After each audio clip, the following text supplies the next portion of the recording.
วัสดีพ่อแม่พี่น้องวันนี้มายามบ้านเด้อพี่น้องเด้อ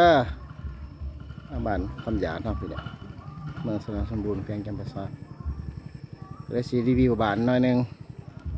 เนาะให้พี่ให้น้องได้เบิ่ง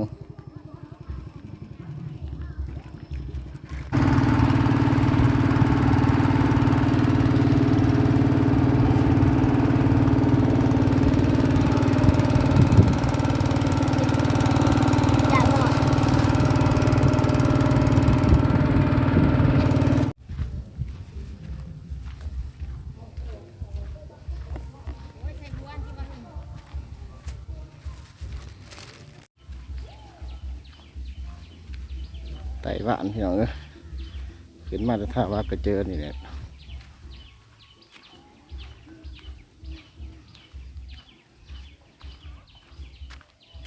ไต่สุดห้องบ้าน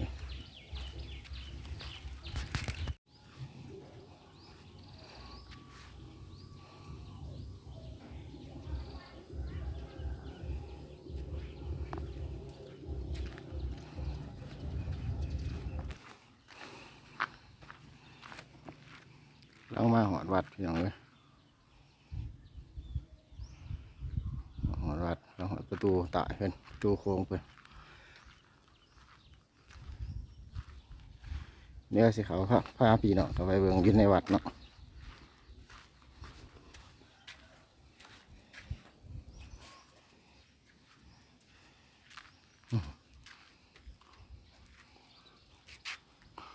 โอ้แจกพี่น้องเลยซิม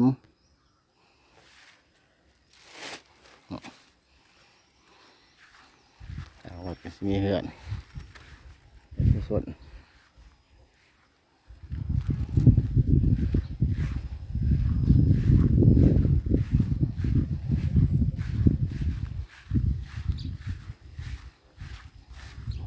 แจกเลย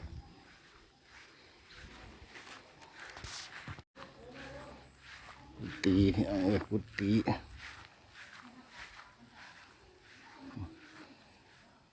แจก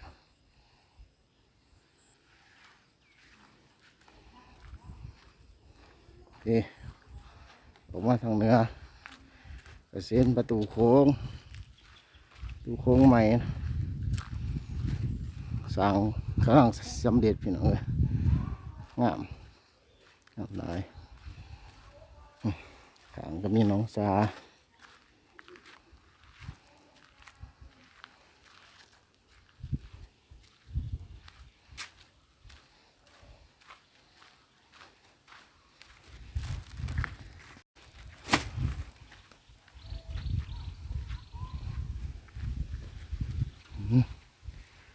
ลายพี่น้องเลยตู้โค้ง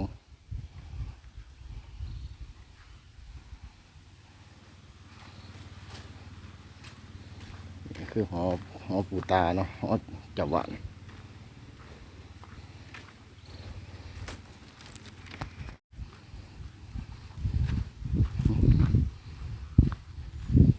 บรรยากาศก็เงียบๆเลยพี่น้องเลยรอยสว่างนี่งามนะ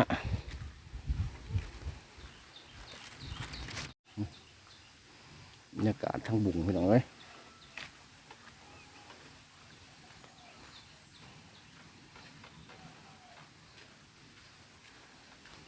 แท็กซี่แหละเส้นทักก็ไฟบ้านลายพี่น้องเลยทั้งบ้านเท่านี้มาคำหยาครับ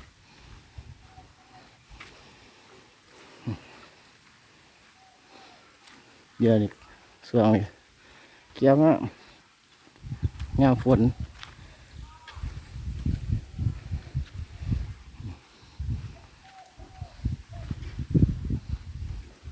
เป็นทางลวงเลยเป็นทางสอดอะไรสิพี่น้องก็ไม่ใช่ไม่เท่ากัน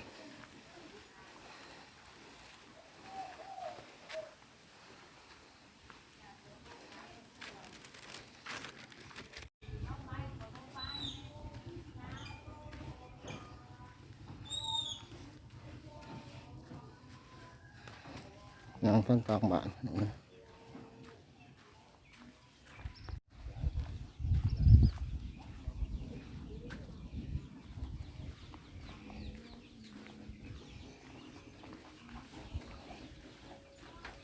ขาก็ยังบ่เท้านี่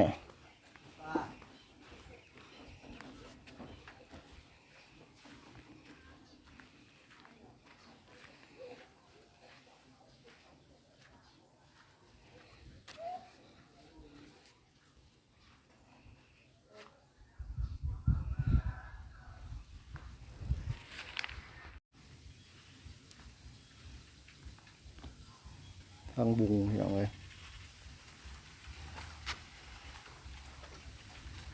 ตัวนี้จะเป็นทางในบ้าน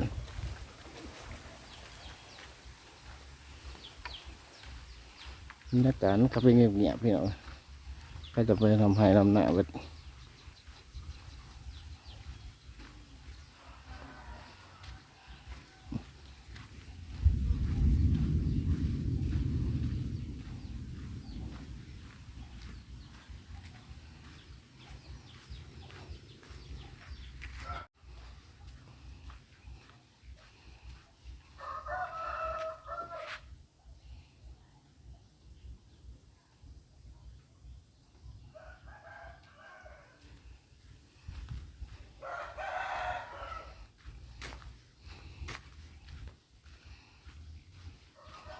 บ้านกันประมาณอยู่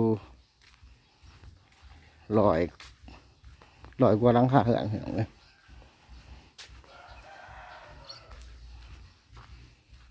50ประชาชนส่วนใหญ่ก็แม่นเฮ็ดหน้าเนาะเฮ็ดหน้าสวนฤดูหน้าแล้งหน้าปี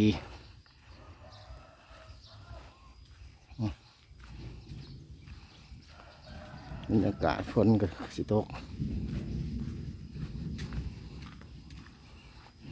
วันนี้ได้มายามบ้านก็เลยมาถ่ายให้พี่น้องเบิ่งบางทีอาจสิบ่ละเอียดเด้อพี่น้องเด้อ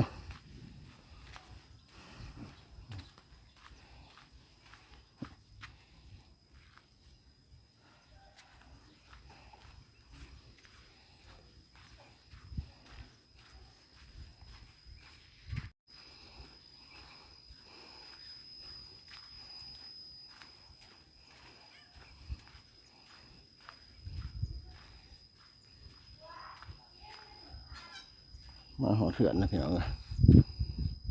นี่แหละขอยเองก็ได้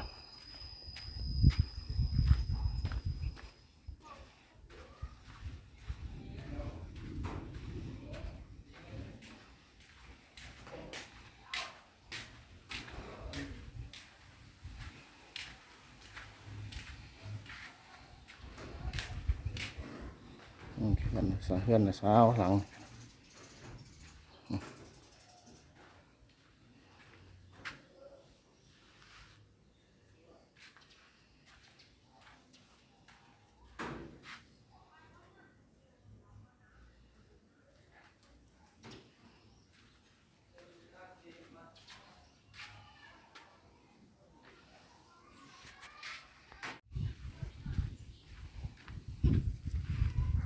อ้าวพายสกีรถมาเดี๋ยวย่างเอาเขาจะไปเห็นจังไปเอาไป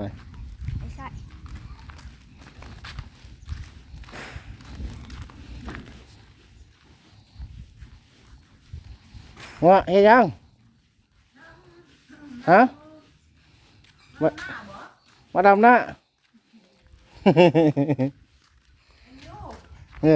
ฟังไงที่ป่ามาอยู่นะ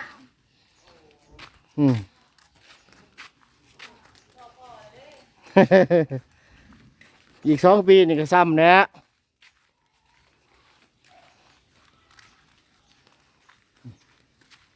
บ้านเฮือดกันสิประมาณนี้เนี่ยขายคือกันเบิด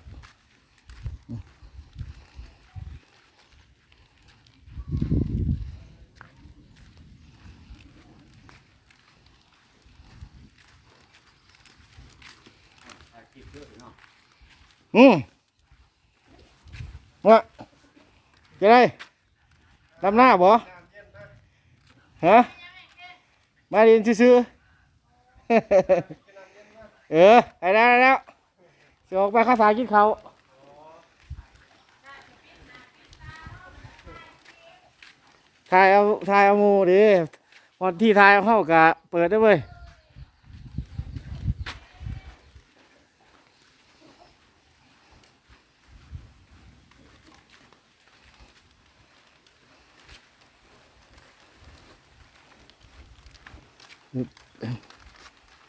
และบ้านเกิดเมืองนอนสิประมาณนี้เนาะสุดแต่บ้านสุดบ้านเนี่ย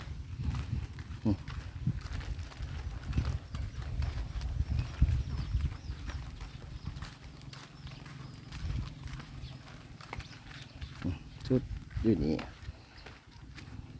วงสีเขาเขาจะเพื่อน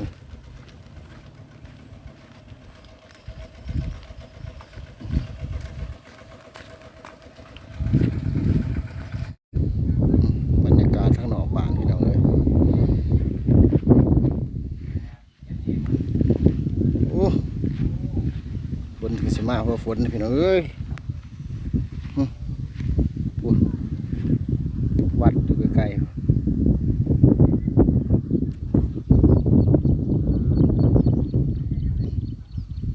บรรยากาศทางนอกของบ้าน